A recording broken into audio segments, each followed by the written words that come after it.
Orient. Orient itu kalau di bahasa Inggris kan orientasi. Orientasi itu fokus perhatian yang kita tuju. Berorientasi. Nah, itu jadi inti dari sesuatu yang sedang dijalani atau diperhatikan. Dituju, tujuan ya, orient. Orient, oro itu bahasa Ibraninya cahaya. Dan cahaya itu juga kalau dikaitkan dengan dewa Ra. Dewa Ra itu dewa matahari. Matahari itu cahaya. Ya, kalau ada kegelapan, terus ada yang masang lilin, itu lilin itu yang kelihatan. Jadi perhatian ke arah situ. Selebihnya gelap. Nah, itu ikhtisar tentang orient, tentang cahaya, menjadi perhatian. Kalau di Mekah itu kan di sebelah kanannya Yaman, sebelah kirinya Syam. Syam itu kiri, Yaman itu kanan. Kenapa bisa gitu? Karena dari Mekah kita menghadap ke timur. Jadi kalau kita berada di Mekah dan menghadap timur, di kirinya adalah Syam, ya sekitar Israel itu ya, Palestina. Sebelah kanannya Yaman. Zaman dahulu memang sholat itu ngadep ke timur ya, sebelum kiblat dipindahkan ke Yerusalem, terus masa Islam pindah ke Mekah, Ka'bah. Jadi timur itu sesuatu tema besar di Timur Tengah. India itu dalam bahasa Arab diantaranya berpengertian 200, kata orang Padang ya. 200 maksudnya perjalanan menuju India itu 200 hari naik onta. Jadi onta 5 km per jam dan baru sampai selama 200 hari. Katakanlah sehari itu 12 jam ya, 10 jam, 12 jam. Kalau 10 jam itu selama 200 hari baru sampai itu. Itu jaraknya 10.000 km. Kalau 12 jam ya lebih dari 10.000 km. Bukan India daratan ya, jadi India kepulauan. Match dengan Masyrik. Masyrik itu timur, maksudnya timur yang bercahaya, matahari terbit. Kalau di Amerika kan ada New England ya. New England itu kan dulunya penduduk situ sebelumnya adalah penduduk England. Pindah ke Amerika untuk mengenang tempat yang dahulu mereka menamakan kawasannya sebagai New England. Orang England yang pindah ke Amerika. Kalau di selatan Jakarta ada Depok ya. Depok itu kemungkinan penduduknya itu mantan orang Jogja itu. Ada kelurahan Depok, kelurahan atau kecamatan itu di Jogja itu. Kemungkinannya begitu. Jadi kalau ada perantau ingin mengabadikan tanah leluhur ya bikin simbol-simbol dari tanah leluhur gitu kan. India darat itu pun juga orang rantau dari kita terus bikin peradaban di sana. Tapi aslinya India kepulauan. Sind itu asal kata dari India, merupakan sungai Hindustan. Jadi pengertian dari Sind, SIND ya, itu dia air ya. Pengertiannya adalah air yang besar kuantitasnya itu. Jadi kalau sungai itu masih belum hakiki pengertian dari Sind. Itu lebih ke laut ketimbang sungai. Ya apa boleh buat ya. Di sana cuma ada sungai di tanah perantauan, maka dibikin nama Sind untuk mengenang India yang asli. India yang asli adalah di Nusantara. Karena Nusantara dikelilingi oleh laut. Airnya banyak banget. Nah, itu pengertian Sind di situ. Nah, jadi Nusantara kembali sebagai awal mula peradaban. Di situ Nabi Adam berada. Ya. Kalau kita lihat dari bahasa itu mirip dengan bahasa Arab ya. Banyak kosakata kita yang paralel dengan bahasa Arab. Terus ada pemahaman bahwa bahasa kita itu serapan dari bahasa Arab. Ya, bisa jadi. Tapi kalau bahasa Indonesia dinilai mempunyai kedalaman tertentu, jadi intisari dari bahasa Arab itu, bahasa Al-Quran, bahasa hadis, dia bukan sekedar arti secara bahasa bahwa ada kata, ada pengertian, ada bendanya, objeknya, bukan sekedar itu aja, tapi sudah mempunyai nilai filosofis bahwa hakikat dari pengertian yang ada pada bahasa Arab itu ditafsirkan secara cantik dalam bahasa Indonesia. Jadi pengertian benang merah dari bahasa Arab, kosakata bahasa Arab itu sudah mencakup dalam bahasa Indonesia. Jadi pertanyaannya, kenapa bahasa Indonesia lebih canggih dibanding bahasa Arab yang hanya dibaca doang gitu ya. Kalau bahasa Arab hanya dibaca doang ya pengertiannya gitu-gitu aja. Tapi kalau udah masuk ke bahasa Indonesia, itu bahasa Arab yang sudah diprosesing dengan pemikiran-pemikiran tertentu, filsafat tertentu gitu. Jadi ini bisa jadi betul bahwa itu diserap dari bahasa Arab, tapi bisa juga mengingat logika peradaban awal, jangan-jangan justru bahasa Melayu itu bahasa yang lebih awal dari bahasa Arab, kemudian membentuk bahasa Arab dengan kecanggihan yang lebih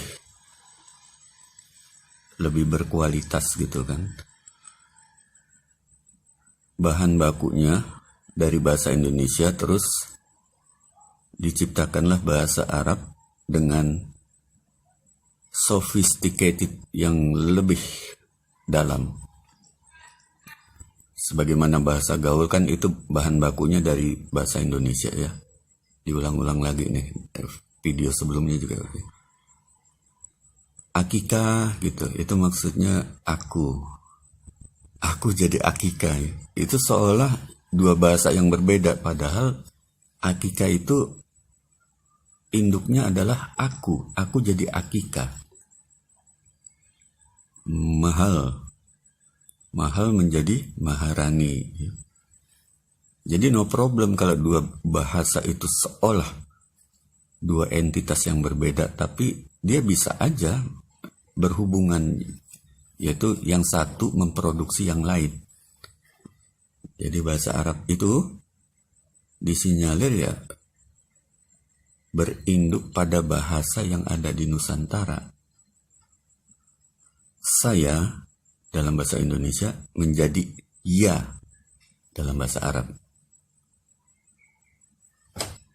Terus kamu dalam bahasa Indonesia menjadi ka dalam bahasa Arab. Ya seperti itulah. Jadi bahasa Melayu ini bahasa yang sangat tua. Bahasa yang melandasi berbagai bahasa di dunia. Di samping tentunya bahasa-bahasa lainnya. Jadi begini, kalau logika bahasa ya,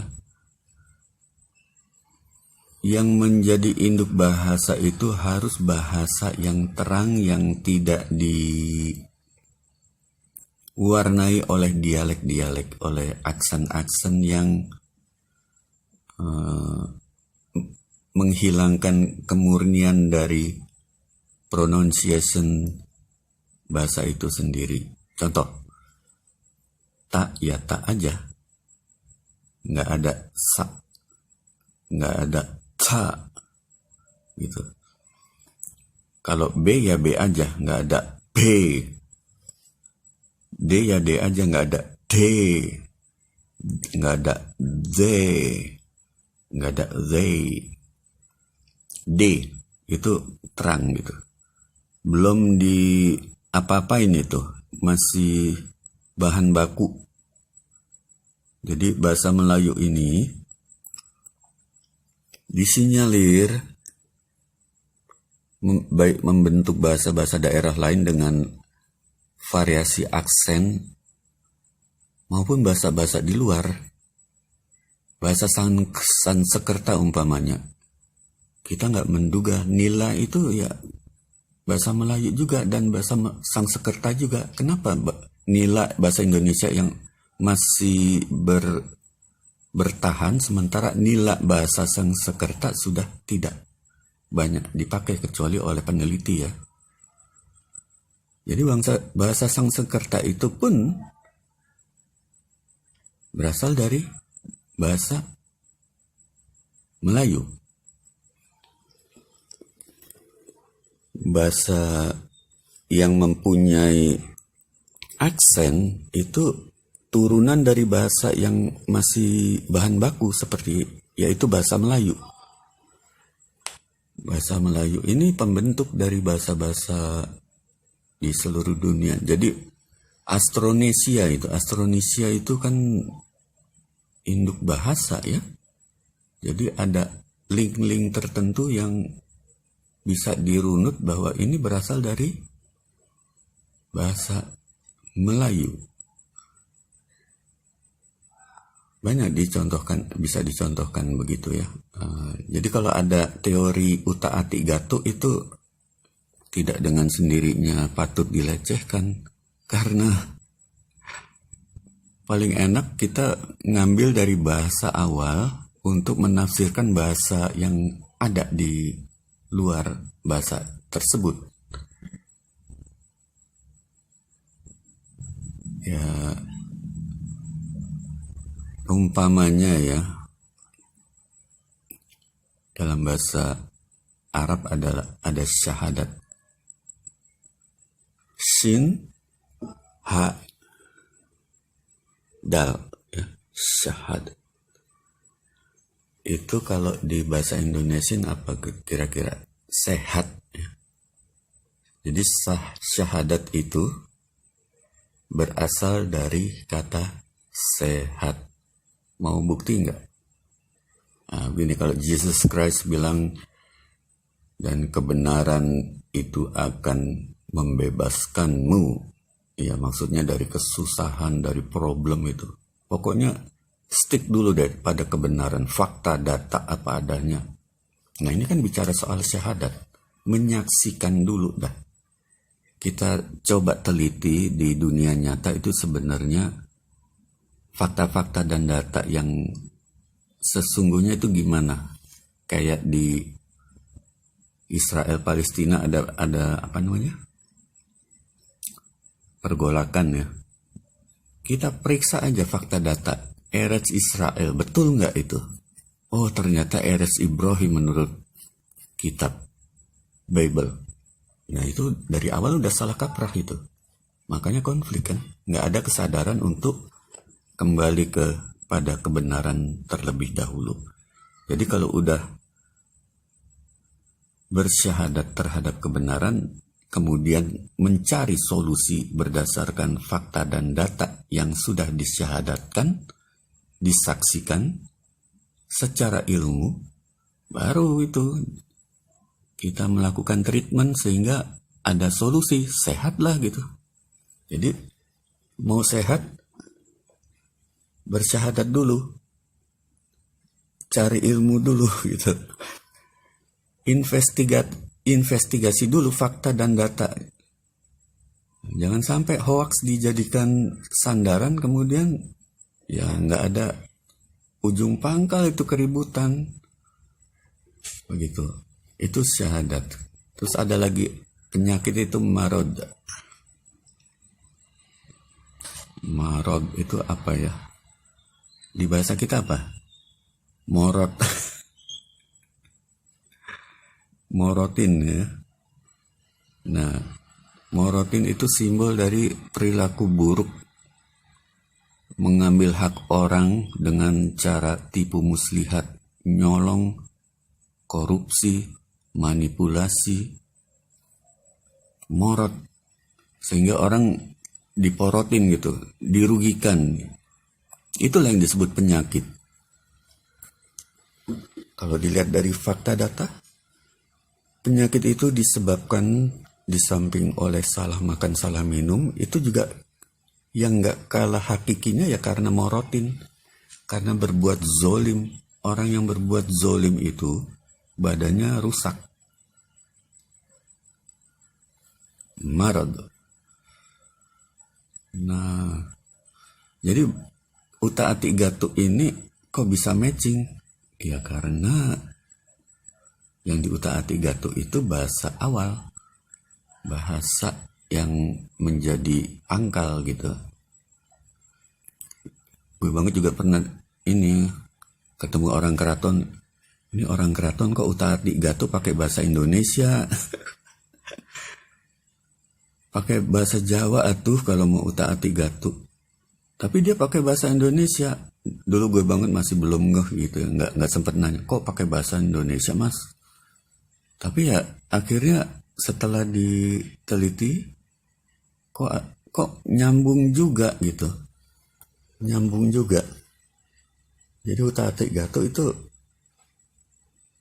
tidak berasal dari dunia hampa, tapi dari dunia nyata. Dan kebetulan kata-kata yang ada di dunia nyata itu induk dari segala bahasa. Orient. Ya, GR lagi dengan Nusantara bukan. Ini hanya pengungkapan fakta. Jadi ungkapkan dulu fakta, baru selebihnya kita menyusun langkah untuk solusi.